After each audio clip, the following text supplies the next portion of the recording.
Hi friends! ఈరోజు మనం రీసెంట్‌గా ఒక మంచి ఫీల్ గుడ్ లవ్ స్టోరీ కాన్సెప్ట్‌తో వచ్చిన 'ఆహాలో' స్ట్రీమింగ్ అవుతున్న 'love Reddy' movie story discuss చేసుకోబోతున్నాం. ఇలాగే మీకింకా ఏ మూవీ స్టోరీని ఎక్స్‌ప్లనేషన్ కావాలి అంటే ఆ మూవీ నేమ్ అనేది కామెంట్ బాక్స్‌లో కామెంట్ చేయండి. ఇంకా ఏమాత్రం ఆలస్యం చేయకుండా మూవీలోకి వెళ్ళిపోదాం.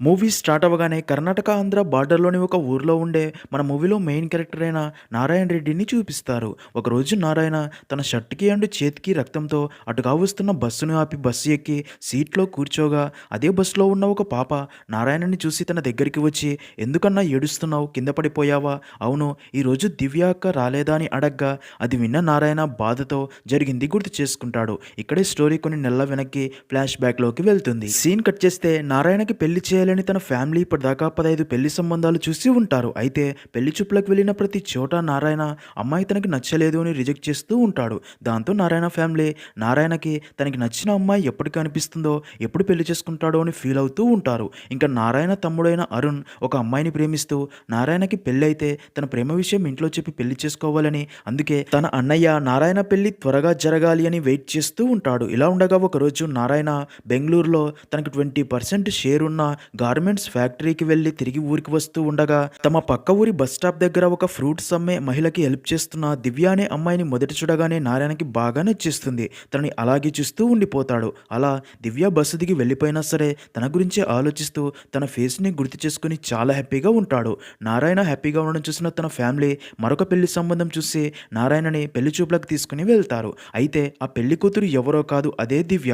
దివ్యని చూసిన నారాయణ మరింత హ్యాపీగా ఫీల్ అయ్యి తనతో డ్యాన్స్ చేస్తాడు, సెల్ఫీ కూడా దిగుతాడు. అదంతా చూస్తున్న నారాయణ ఫ్యామిలీ చాలా హ్యాపీగా ఫీల్ అవుతారు. కనీసం ఇప్పటికైనా నారాయణకి అమ్మాయి నచ్చింది అని. ఇంకా అరుణ్ తన లవర్కి ఫోన్ చేసి, "మా అన్నయ్యకి అమ్మాయి నచ్చేసింది, తన పెళ్లి అయిపోగానే మన పెళ్లి" అని చెప్పి చాలా హ్యాపీగా ఫీల్ అవుతాడు. నెక్స్ట్ సీన్లో అలా అందరూ ఇంటికి వచ్చాక నారాయణ కజిన్ తనతో, "పెళ్లి కూతురు స్వీటే నీ ఫోన్ నెంబర్ అడిగింది, నీ నెంబర్ కూడా ఇచ్చాను, తను నీకు కాల్ చేస్తుంది" అనడంతో నారాయణ ఫోన్ కోసం వెయిట్ చేస్తూ ఉంటాడు. అప్పుడే ఆ అమ్మాయి నుండి కాల్ రాగా నారాయణ అండ్ ఆ అమ్మాయి సెల్ఫీ దిగిన ఫోటో తన ఫోన్లో డిస్ప్లే అవుతుంది. ఆ ఫోటో చూసిన నారాయణ షాక్ అవుతాడు. ఇక్కడే రివీల్ అయ్యే ట్విస్ట్ ఏంటంటే నిజానికి నారాయణ పెళ్లి చూపుల్లో చూసింది దివ్యాని కాదు, మరొక అమ్మాయిని. కానీ నారాయణ దివ్యని చూసినప్పటి నుండి దివ్య తనకి బాగా నచ్చి ఎవరిని చూసినా దివ్యలాగా కనిపిస్తూ ఉంటారు. దాంతో పెళ్లి చూపుల్లో ఆ అమ్మాయి కూడా దివ్యలాగే కనిపించడంతో పెళ్లికి ఓకే చెప్పి ఉంటాడు. ఇప్పుడు విషయం అర్థమైన నారాయణ అదే విషయం తన ఫ్యామిలీకి చెప్పి పెళ్లి కూతురు వాళ్ళకి సారీ చెప్పి పెళ్లి క్యాన్సిల్ చేయించమని చెప్తాడు. మళ్ళీ ఆ అమ్మాయిని రిజెక్ట్ చేయడంతో అందరికీ నారాయణ మీద చాలా కోపం వస్తుంది. కానీ అప్పుడే తనకి ఒక అమ్మాయి నచ్చింది అని చెప్పడంతో తన ఫోటో అయినా చూపించమని అడగ్గా దానికి నారాయణ రేపు ఎలాగైనా సరే తనని ఫోటో తీసి తీసుకొస్తా అని చెప్తాడు. సీన్ కట్ చేస్తే మరుసటి రోజు ఉదయం నారాయణ దివ్య వాళ్ళ ఊరికి వెళ్ళి దివ్య ఎక్కే బస్సు ఎక్కి తనతో మాట్లాడాలని, తనని ఫోటో తీయాలని ట్రై చేస్తాడు. కానీ భయంతో ఆగిపోతాడు. అయితే అదే టైంకే కొంతమంది కాలేజీ స్టూడెంట్స్ దివ్యని చూసి వల్గర్గా కామెంట్స్ చేస్తూ తన పక్క సీటు ఖాళీగా ఉండడంతో కూర్చోవాలని చూస్తారు. అదంతా గమనిస్తున్న నారాయణ బస్సు సడన్ బ్రేక్ వేసేలా చేసి వాళ్ళు అందరి ముందు కింద పడేలా చేస్తాడు. అదంతా గమనిస్తున్న దివ్య నారాయణ వైపు చూసి తనకి థ్యాంక్స్ చెప్పి, "నా పేరు దివ్య, ఫుడ్ కార్పొరేషన్ ఆఫ్ ఇండియాలో సూపర్వైజర్గా జాబ్ చేస్తున్నా. మీ పేరు నారాయణ రెడ్డి కదా, బెంగళూరులో గార్మెంట్ ఫ్యాక్టరీలో మీకు 20% షేర్ ఉంది కదా, ఇంకా మీ ఏజ్ 30 అని మొత్తం డీటెయిల్స్ చెప్పడంతో అది విన్న నారాయణ షాక్ అయ్యి, "అయినా నా డీటెయిల్స్ మీకెలా తెలుసు" అని అడుగుతాడు. దానికి దివ్య, "నిన్న మీరు పెళ్లి చూపులకు వచ్చి చూసిన స్వీటీ నా ఫ్రెండ్" అని చెప్పి నవ్వుతుంది. అలా ఇద్దరి మధ్య పరిచయం స్టార్ట్ అవుతుంది. అలా దివ్యతో మాట్లాడి అక్కడ నుండి వెళ్ళేటప్పుడు నారాయణ తన ఫోన్లో దివ్య ఫోటో తీసి ఇంటికి వెళ్ళి తన ఫ్యామిలీకి దివ్య ఫోటో చూపించగా దివ్య వారి ఫ్యామిలీ అందరికీ నచ్చి నారాయణతో, "ఇన్ని రోజులు వెయిట్ చేసినందుకు నీకు పర్ఫెక్ట్ జోడీ దొరికిందిలే, త్వరలోనే నీ ప్రేమ విషయం తనకి చెప్పు, ఇంకా పెళ్లి చేద్దామని చెప్తారు." అది విన్న నారాయణ కూడా చాలా హ్యాపీగా ఫీల్ అవుతాడు. నెక్స్ట్ సీన్లో మరుసటి రోజు నారాయణ దివ్య వాళ్ళ ఊరికి వెళ్ళి అక్కడే తన బైక్ పార్క్ చేసి దివ్య వల్లే బస్ ఎక్కి తనతో మాట్లాడతాడు. అలా రోజు నుండి ఇద్దరు ప్రతిరోజు కలిసి మాట్లాడుకుంటూ క్లోజ్ అవుతూ ఉంటారు. దివ్యకి కూడా నారాయణ నచ్చడంతో తనతో క్లోజ్గా ఉంటుంది. అలా ఇద్దరు ప్రతిరోజు కలిసి మాట్లాడుకుంటూ హ్యాపీగా ఉంటారు. అయితే దివ్యకి నారాయణ తన ప్రేమ విషయం మాత్రం చెప్పడు. ఒకరోజు నారాయణ బెస్ట్ ఫ్రెండ్ అయిన రాజు తనని కలిసి, "ఏంట్రా ఈ మధ్య నీ బెస్ట్ ఫ్రెండ్ అయిన నన్ను కూడా కలవడానికి టైం లేనంత బిజీగా తిరుగుతున్నావా? నాకంతా తెలుసులే. అసలు ఈ నారాయణ రెడ్డి లవ్ రెడ్డిగా ఎలా మారాడో చెప్పు" అనగా నారాయణ జరిగిందంతా చెప్తాడు. అదంతా విన్న రాజు, "నువ్వు ఆ అమ్మాయికి ఐ లవ్ యూ చెప్పలేదు, ఆ అమ్మాయి కూడా నీకు ఐ లవ్ యూ చెప్పలేదు, కానీ నువ్వేమో అది ప్రేమ అంటున్నావు. క్లోజ్గా ఉన్నంత మాత్రాన, రోజు కలుసుకున్నంత మాత్రాన అది ప్రేమ అని నువ్వు అనుకోవడం కాదురా. తను నిన్ను ఫ్రెండ్‌గా అనుకుంటుందేమో, లేదా తన సేఫ్టీ కోసం నిన్ను బాడీగార్డ్‌గా వాడుకుంటుందేమో, లేక నిజంగానే ఆ అమ్మాయి కూడా నిన్ను ప్రేమిస్తుందేమో, తనకి నీ మీద ఉన్న ఫీలింగ్ ఏంటో నీకు తెలియాలి అంటే ఇంకా ఆలస్యం చేయకుండా రేపే ఆ అమ్మాయికి నీ ప్రేమ విషయం చెప్పు. ఏదైతే అది జరుగుతుంది అని చెప్తాడు. అదంతా విన్న నారాయణ కూడా రేపు దివ్యని కలిసి తనకి తన ప్రేమ విషయం చెప్పాలని ఫిక్స్ అయ్యి మరుసటి రోజు ఉదయం ఒక రోజా పువ్వు తీసుకుని దివ్య వెళ్ళే బస్ ఎక్కి తనకి ఐ లవ్ యూ చెప్పడానికి తన దగ్గరికి వెళ్ళి దివ్యాని పిలుస్తాడు. ఇక్కడే ట్విస్ట్ ఏంటంటే ఈరోజు దివ్యతో పాటు స్వీటీ కూడా వచ్చి ఉంటుంది. స్వీటీని చూడగానే నారాయణ పువ్వు కింద పడేస్తాడు. ఇంకా నారాయణని చూసిన స్వీటీ, ఏంటి బేబీ నన్ను అవాయిడ్ చేస్తున్నావు, నా కాల్స్ కూడా లిఫ్ట్ చేయట్లేదు, నేను లావుగా ఉన్నానని చూస్తున్నావు కానీ నా మనసులో నీ మీద ఎంత ప్రేమ ఉందో చూడలేకపోతున్నావు అని అందరి ముందు నారాయణకి ప్రపోజ్ చేయడంతో బస్సులో ఉన్న అందరూ నవ్వుకుంటారు. వారితో పాటు అది చూసిన దివ్య కూడా నవ్వుకోవడంతో నారాయణకి చాలా కోపం వస్తుంది. దివ్య అనే స్వీటీని అక్కడికి తీసుకుని వచ్చింది అని, తనని అందరి ముందు అవమానించింది అని దివ్య మీద సీరియస్ అయ్యి అక్కడ నుండి కోపంతో వెళ్ళిపోతాడు. సీన్ కట్ చేస్తే ఇంటికి వచ్చిన నారాయణ తన ఫ్యామిలీకి జరిగిందంతా చెప్పి దివ్యకి తనంటే ఇష్టం లేదు అందుకే ఇలా చేసింది అని ఫీల్ అవుతాడు. అదే టైంకే స్వీటీ తనకి ఫోన్ చేసి, సారీ బేబీ నా ఫ్రెండ్ దివ్య నన్ను మోసం చేసింది, నేను ఇష్టపడుతున్నానని తెలిసి కూడా తను నిన్ను రోజు కలుస్తున్న విషయం నాకు చెప్పకుండా దాచింది అని చెప్పగా అది విన్న నారాయణ షాక్ అయ్యి, అయితే స్వీటీని తను తీసుకురాలేదని అర్థమయ్యి దివ్య మీద కోపడినందుకు ఫీల్ అవుతాడు. తనని కలిస్తే సారీ చెప్పాలి అనుకుంటాడు. ఇంకా మరుసటి రోజు నారాయణ అక్క ఫ్యామిలీ గుళ్ళో పూజ చేస్తూ ఉండడంతో అందరూ గుడికి వెళ్ళగా ఆ పూజకి దివ్యానుడు తన పేరెంట్స్ కూడా వస్తారు. నిజానికి నారాయణ అక్క మొగుడికి దివ్య ఫ్యామిలీ రిలేటివ్స్ అవుతారు అని నారాయణకి తెలిసి తన అక్క దగ్గరికి వెళ్ళి తను ప్రేమిస్తున్నది ఈ దివ్యనే అని, నువ్వే ఎలాగైనా దివ్య ఫ్యామిలీతో మాట్లాడి మా పెళ్లికి ఒప్పించాలని అడగ్గా పూజ అయిపోయాక మాట్లాడదామని చెప్తుంది. ఇంకా అలా పూజ అయిపోయాక దివ్యాండు తన పేరెంట్స్ అక్కడ నుండి వెళ్తూ ఉండగా నారాయణ ఫ్యామిలీ వారితో మాట్లాడడానికి వెళ్తారు. అయితే అప్పుడే ఆ పక్క ఊరి సర్పంచ్ దివ్య ఫ్యామిలీ దగ్గరికి తన కొడుకుని తీసుకుని వచ్చి దివ్య ఫాదర్తో, నా కొడుకు నీ కూతుర్ని చూసి ఇష్టపడ్డాడంట, పెళ్లి చేసుకుంటే నీ కూతుర్నే పెళ్లి చేసుకుంటా అంటున్నాడు, నా కొడుకు బిజినెస్ చేస్తూ బాగా డబ్బు సంపాదిస్తున్నాడు, మీకు ఇష్టమేనా అని అడగ్గా దానికి దివ్య ఫాదర్, నాకు ఈ బిజినెస్ల మీద నమ్మకం లేదు, నా కూతుర్ని ఒక గవర్నమెంట్ జాబ్ చేసేవాడికి మాత్రమే ఇచ్చి పెళ్లి చేయాలి అనుకుంటున్నా, ఏమీ అనుకోవద్దు అంటాడు. అదంతా విన్న నారాయణ అండ్ ఫ్యామిలీ కూడా ఇప్పుడు దివ్యతో పెళ్లి జరగాలి అంటే నారాయణ రెడ్డికి గవర్నమెంట్ జాబ్ కావాలి అన్నమాట అని దివ్య పేరెంట్స్తో పెళ్లి విషయం మాట్లాడడానికి వెళ్లకుండా అక్కడే ఆగిపోతారు. ఇంకా అప్పుడే నారాయణ రెడ్డి వెళ్ళి దివ్యాని కలిసి తప్పుగా ఊహించుకుని తన మీద కోప్పడినందుకు సారీ చెప్తాడు. దానికి దివ్య, నన్ను గవర్నమెంట్ జాబ్ చేస్తున్నా కామన్ సెన్స్ లేదు అన్నావు కదా, అసలు గవర్నమెంట్ జాబ్ తెచ్చుకోవడం ఎంత కష్టమో తెలుసా, ముందు ఒక గవర్నమెంట్ జాబ్ తెచ్చుకో అని తనతో కాసేపు మాట్లాడి వెళ్ళిపోతుంది. మరో పక్క నారాయణ తమ్ముడు అరుణ్కి తన లవర్ రవలి ఫోన్ చేసి, మీ అన్నయ్య పెళ్లి ఫిక్స్ అయ్యిందా, ఇక్కడ మా నాన్న నా కోసం పెళ్లి సంబంధాలు చూస్తున్నాడు, ఇంకా ఎన్ని రోజులు ఆగాలి, మన ప్రేమ విషయం మీ ఇంట్లో చెప్పు అనగా అప్పటికే కోపంలో ఉన్న అరుణ్, పెళ్లికి ఆగలేకపోతున్నావా, అయితే మీ నాన్న చూసినోడనే పెళ్లి చేసుకో అంటాడు. దాంతో రవలి చాలా ఫీల్ అవుతుంది. ఇంకా దివ్యతో మాట్లాడి నారాయణ తన ఫ్యామిలీ దగ్గరికి రాగా అరుణ్ తనతో, ఇంకెప్పుడు నీ ప్రేమ విషయం దివ్యకి చెప్పి పెళ్లి చేసుకుంటావురా అని సీరియస్ అవుతాడు. ఎందుకంటే తన పెళ్లి జరిగితేనే తన ప్రేమ విషయం తన ఫ్యామిలీకి చెప్పాలి అని వరుణ్ వెయిట్ చేస్తూ ఉంటాడు కాబట్టి. దానికి నారాయణ, నన్ను గవర్నమెంట్ జాబ్ తెచ్చుకోమని చెప్పిందిరా, అంటే తను నన్ను ఇష్టపడుతున్నట్టే కదా, పెళ్లి కోసం గవర్నమెంట్ జాబ్ తెచ్చుకోమని చెప్తుంది అని చాలా హ్యాపీగా ఫీల్ అవ్వగా తన ఫ్యామిలీకి మాత్రం అసలు వారి లవ్ స్టోరీ అస్సలు అర్థం కాదు. నెక్స్ట్ సీన్లో ఆ రోజు నుండి నారాయణ ఎలాగైనా గవర్నమెంట్ జాబ్ సంపాదించాలని చాలా ట్రై చేస్తూ ఉంటాడు. ఇదిలా ఉంటే అరుణ్కి రవలి ఫోన్ చేసి, అరుణ్ నాకు నీ మీద ఉన్న కోపం అంతా పోయింది, ఎందుకో తెలుసా, నీకు ఒక ఫోటో పంపాను చూడు, తనతోనే మా నాన్న నాకు పెళ్లి ఫిక్స్ చేశాడు, నీకు ఎప్పటి నుండో చెప్తున్నా మీ అన్న పెళ్లి జరగాలని డిలే చేస్తూ వచ్చావు, నువ్వు ఎలాగూ మన పెళ్లి కానివ్వలేదు, కనీసం మీ అన్న పెళ్లికైనా హెల్ప్ చేయని ఫోన్ కట్ చేయడంతో అరుణ్ చాలా ఎమోషనల్ అవుతాడు. ఇంకా మరో పక్క నారాయణతో ఒక వ్యక్తి బెంగళూరులో గవర్నమెంట్ జాబ్ ఇప్పిస్తాను అని, అయితే దానికోసం 15 లక్షలు డబ్బు కట్టాలి అనడంతో నారాయణ డబ్బు కోసం చాలా ట్రై చేస్తాడు కానీ ఎక్కడా దొరక్క చివరికి గవర్నమెంట్ ఫ్యాక్టరీలో తన షేర్ వాల్యూ 30 లక్షలు ఉన్నా సరే దాన్ని 15 లక్షలకే మరొక పార్ట్నర్కి అమ్మి ఆ డబ్బు తెచ్చి ఆ వ్యక్తికి ఇచ్చి, గవర్నమెంట్ జాబ్ పక్కా కదా సార్ అని అడగ్గా దానికి ఆ వ్యక్తి, నువ్వు వెళ్ళి గవర్నమెంట్ ఎంప్లాయీ అనే బోర్డు రెడీ చేసుకో,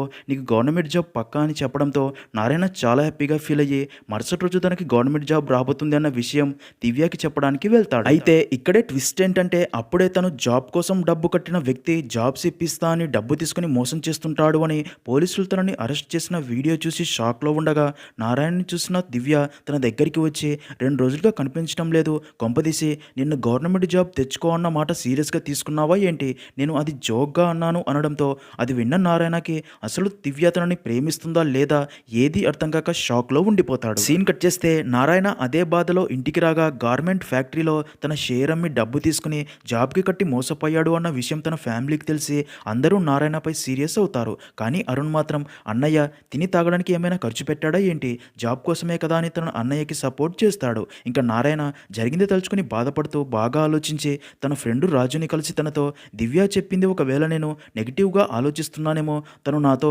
గవర్నమెంట్ జాబ్ తెచ్చుకోమని జోక్గా చెప్పాను అంది అంటే నన్ను ప్రేమించడం లేదు అని కాదు, నాకు గవర్నమెంట్ జాబ్ లేకపోయినా సరే నన్ను పెళ్లి చేసుకుంటా అనే ఉద్దేశంతో చెప్పిందేమో, నేనే అనవసరంగా నెగిటివ్గా ఆలోచించి బాధపడుతున్నానా అంటాడు. అది విన్న రాజు ఇవన్నీ కాదురా, నువ్వు ముందు దివ్యాకి నీ ప్రేమ విషయం చెప్పు, ఒక క్లారిటీ వస్తుంది అంటాడు. ఇంకా నారాయణని తన ఫ్యామిలీ నెక్స్ట్ ఏం చేయబోతున్నావని అడగ్గా దానికి నారాయణ దివ్యాకి నేను ఇష్టం కాబట్టి నేను ఏం చేసినా తను నన్ను యాక్సెప్ట్ చేస్తుంది, అందుకే బిజినెస్ స్టార్ట్ చేయాలి అనుకుంటున్నా, అప్పుడు పెళ్లికి దివ్య అనే తన పేరెంట్స్ని ఒప్పిస్తుంది అని హ్యాపీగా ఫీల్ అవ్వగా ఇక్కడే ట్విస్ట్. అప్పుడే అక్కడికి నారాయణ అక్క వచ్చి తనతో దివ్యకి తన పేరెంట్స్ ఎంగేజ్మెంట్ ఫిక్స్ చేశారంట, అబ్బాయి పేరు మనోహర్, తను గవర్నమెంట్ జాబ్ చేస్తాడంట, నిన్న పెళ్లి చూపులు అయ్యాయి, త్వరలోనే ఎంగేజ్మెంట్ అని మాట్లాడుకుంటున్నారు అని చెప్పగా అది విన్న నారాయణ ఫీల్ అవుతాడు. తన కజిన్స్ అండ్ అమ్మ తనతో తను నిన్ను నిజంగానే ఇష్టపడుతుంటే తనకి ఇలా సంబంధం వచ్చిందైనా నీకు చెప్పాలి కదరా, బహుశా నిజంగానే అన్ని నువ్వు ఊహించుకుంటున్నావేమో అనగా అదంతా విన్న నారాయణ దివ్యకి తన ఫాదర్ అంటే ప్రాణం, తన కోసం ఓకే చెప్పి ఉంటుంది,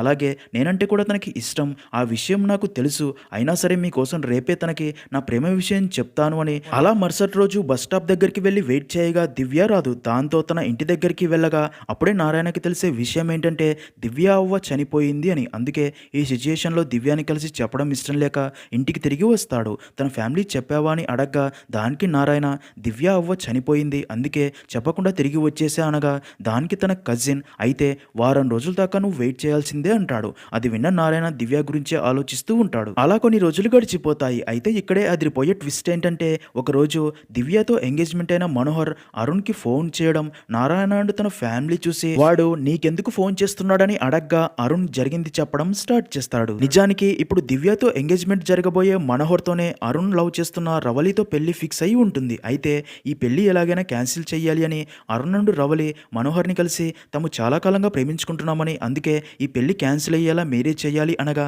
దానికి మనోహర్ ఈ విషయం నాకు ముందే చెప్పి ఉండవచ్చు కదా, ఇప్పుడు పెళ్లి దాకా వచ్చిన పెళ్లి ఆగిపోతే నాకు నా ఫ్యామిలీకి చెడ్డ పేరు వస్తుంది అనగా అప్పుడే అరుణ్ మనోహర్కి దివ్య ఫోటో చూపించి తన పేరు దివ్య, మా అన్నయ్య లవ్ చేస్తున్న అమ్మాయి, తను కూడా మీలాగే గవర్నమెంట్ జాబ్ చేస్తుంది, ఎలా చూసినా మీకు రవలి కంటే దివ్యనే పర్ఫెక్ట్ జోడి, మీరు తనని పెళ్లి చేసుకోండి అనగా దానికి మనోహర్ మరి తనని లవ్ చేస్తున్న మీ అన్నయ్య పరిస్థితి ఏంటి అంటాడు.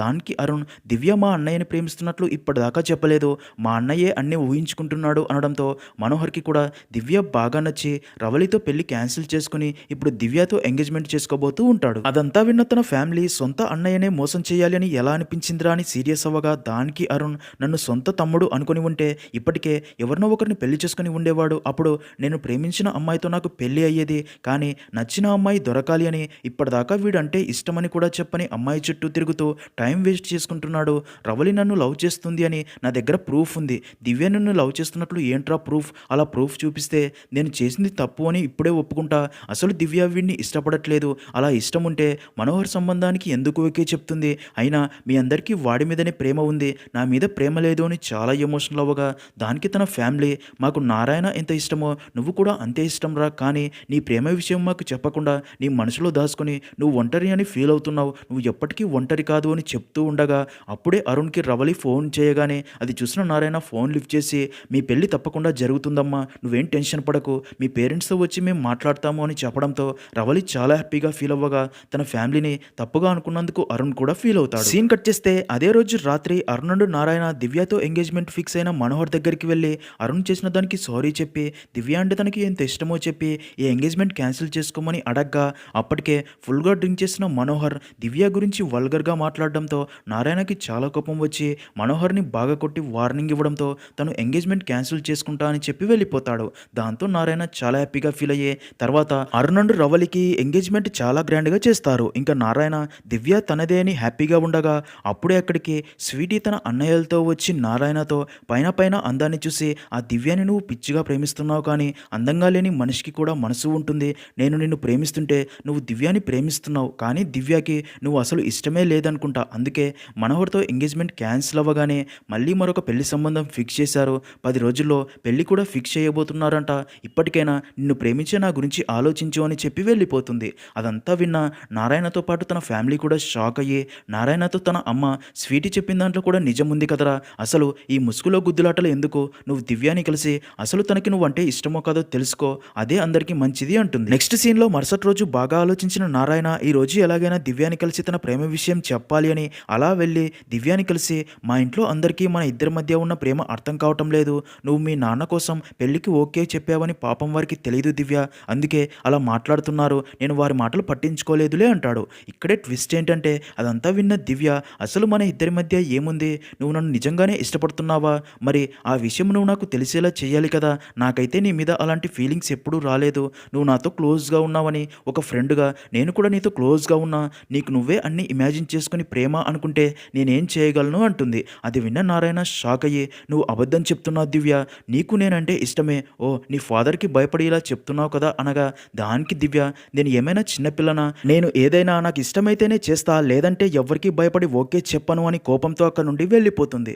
దాంతో నారాయణ జరిగిందే ఆలోచిస్తూ బాధతో ఇంటికి రాగా తన ఫ్యామిలీ అందరూ, దివ్యకి నీ ప్రేమ విషయం చెప్పావా, తను ఏం చెప్పిందని అడగ్గా నారాయణ జరిగిందంతా చెప్తాడు. స్వీటీ చెప్పిందే నిజం, దివ్యకి మరొక వ్యక్తితో పెళ్లి ఫిక్స్ అయ్యింది, నేను దివ్యాని ఇష్టపడుతున్న విషయం తనకే తెలియదు అని చెప్పింది అనగా, అది విన్న తన కజిన్స్, అందుకే ముందు నుండి చెప్తూనే ఉన్నాం తనకి నీ ప్రేమ విషయం చెప్పు, అసలు తనకి నువ్వు ఇష్టమో లేదో తెలుస్తుంది అని, మా మాట వినలేదు, ఇప్పుడు చూడు అనగా, అది విన్న నారాయణ, దివ్య నన్ను ఇష్టపడుతుంది అది నాకు తెలుసు అని కొంచెం విచిత్రంగా సైకోలా బిహేవ్ చేయడం చూసిన తన ఫ్యామిలీ కొంచెం భయపడిపోతారు. సీన్ కట్ చేస్తే మరుసటి రోజు నారాయణ మళ్ళీ వెళ్ళి దివ్యాని కలిసి, నిన్న ఏదో కోపంలో అలా మాట్లాడావని నాకు తెలుసులే, నేనంటే నీకు చాలా ఇష్టం, అందుకే నాతో ఇన్ని రోజులు అంత ప్రేమగా ఉన్నావు, కానీ ఇప్పుడు ఏం జరిగింది, ప్రాబ్లం ఏంటో చెప్పు దివ్య, ఎంత ప్రాబ్లం అయినా నేను సాల్వ్ చేస్తా అనగా, అది విన్న దివ్య కోపంతో, నీతో ప్రేమగా మాట్లాడినంత మాత్రాన, క్లోజ్గా ఉన్నంత మాత్రాన నిన్ను ప్రేమిస్తున్నట్లు కాదు, నేను నిన్ను ప్రేమించడం లేదు అని ఎంత చెప్పినా నీకు అర్థం కావటం లేదా, ఎందుకు నా వెనకాల కుక్కలా పడుతున్నావని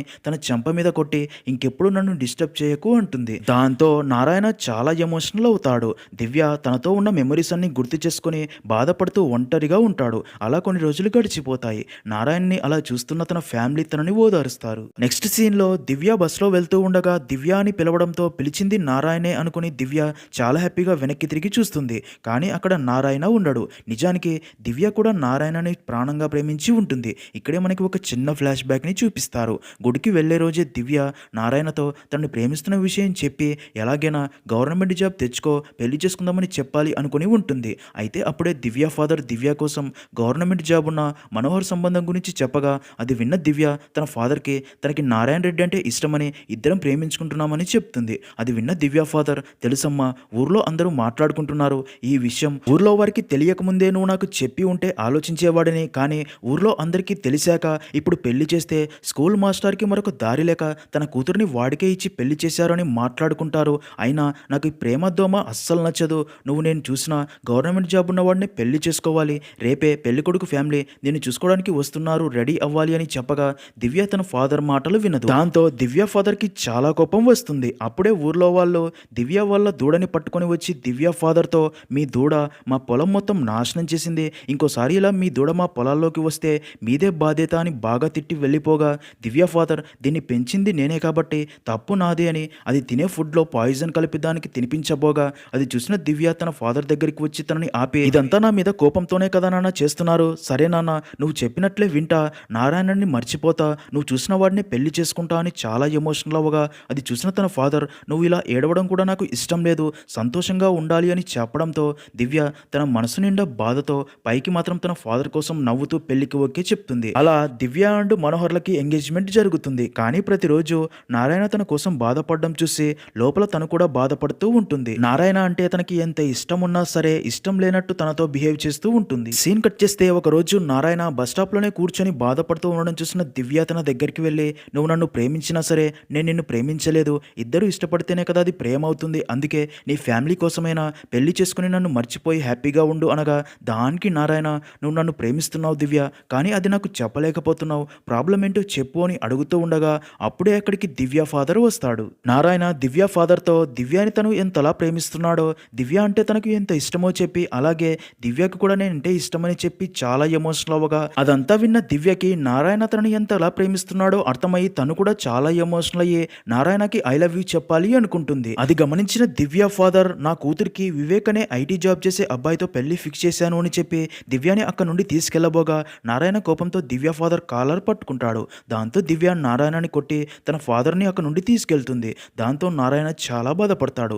దివ్య కూడా చాలా ఎమోషనల్ అవుతుంది. అదంతా చూసిన దివ్య ఫాదర్ బైక్ మీద దివ్యాని ఇంటికి తీసుకెళ్తూ మధ్యలో బైక్ ఆపి, నేను అంత చెప్పినా సరే వాడు కలిసి 2 ప్రేమ మాటలు చెప్పగానే వాడి మాటలకి పడిపోయావు కదా, ఇంకా నువ్వు మారవు అని అక్కడే పడి ఉన్న రాయిని తీసుకుని తన తలకి కొట్టుకుంటాడు. అది చూసిన దివ్య తనని ఆపి, నువ్వు చెప్పినట్లే పెళ్లి చేసుకుంటా అని చెప్పా కదా నాన్న అనగా, దానికి తన ఫాదర్, నిన్ను పుట్టించింది నేను, నిన్ను పెంచి పెద్ద చేసింది నేను, మరి వాడేం చేశాడే, ఓ ముద్దు పెట్టుకున్నారా పడుకున్నారా అనగా, దానికి దివ్య, ప్రేమించాడు, నీకన్నా ఎక్కువగా ప్రేమించాడు, అందుకే నీ కూతురు నీ ముందుకి ఇంత ధైర్యంగా వచ్చి తన గురించి చెప్తోంది అనగా, దానికి తన ఫాదర్, అయితే నీకు పెళ్లి చేశాక కూడా వాడితో సంబంధం పెట్టుకుంటావన్నమాట, అయితే నువ్వు నాకు పుట్టలేదే బజారు సంజా అంటాడు. అది విన్న దివ్య చాలా ఎమోషనల్ అయ్యి, అయితే ఒక పని చేయనా అన్న, ఆ రాయి తీసుకుని కొట్టుకొని చనిపోనాన్న, నాకు నారాయణ రెడ్డే కావాలని అక్కడ నుండి వెళ్ళిపోతూ ఉండగా దివ్య ఫాదర్ కోపంతో ఆ రాయిని దివ్య వైపు విసిరగా అది దివ్య తలకి తగిలి గాయమై కింద పడిపోగా, అలా చావు బతుకుల్లో ఉన్న దివ్య దగ్గరికి వచ్చి, వాడు ఇష్టం లేదు అని ఒక్క మాట చెప్పమ్మా, నేను కాపాడుకుంటా అనగా, దానికి దివ్య, నాకు నారాయణ రెడ్డి కావాలి అనడంతో ఆ రాయి తీసుకుని దివ్యాని కొట్టి చంపబోగా, అప్పుడే అక్కడికి వచ్చిన నారాయణ అదంతా చూసి తనని చంపకురా అని గట్టిగా అరుస్తూ అక్కడికి రాగా, తనని చూసిన దివ్య ఫాదర్ సైకోలో నవ్వుతూ, నా కూతుర్ని నీకు దక్కనివ్వను, మిమ్మల్ని ఎప్పటికీ కలవనివ్వను అని నారాయణ అక్కడికి వచ్చేలేపే దివ్యాని రాయితో కొట్టి చంపేస్తాడు. అలా నారాయణ రెడ్డి అక్కడికి వచ్చి దివ్య ఫాదర్ని పక్కకు తోసి ఆ రాయితోనే తనని కొట్టి కొన ఊపిరితో ఉన్న దివ్యాని హాస్పిటల్కి తీసుకెళ్లబోగా, అప్పుడే దివ్య నారాయణతో, నువ్వంటే నాకు చాలా ఇష్టం నారాయణ రెడ్డి, ఈ మాట చెప్పడానికి ఇప్పుడు వీలైంది అని చెప్పి చనిపోవడంతో నారాయణ రెడ్డి చాలా బాధపడతాడు. ఇంకా స్టోరీ ప్రజెంట్లో అలా ఆ పాప దివ్య అక్క ఏమైంది అని పదే పదే అడిగినా సరే నారాయణ ఎలాంటి సమాధానం చెప్పడు. ఎందుకంటే అప్పటికే ప్రాణంలా ప్రేమించిన దివ్య తనకి దూరమైంది అనే బాధతో నారాయణ ఊపిరి కూడా ఆగిపోయి ఉంటుంది కాబట్టి. అలా అక్కడితో మూవీ అనేది సాడ్గా ఎండ్ అవుతుంది.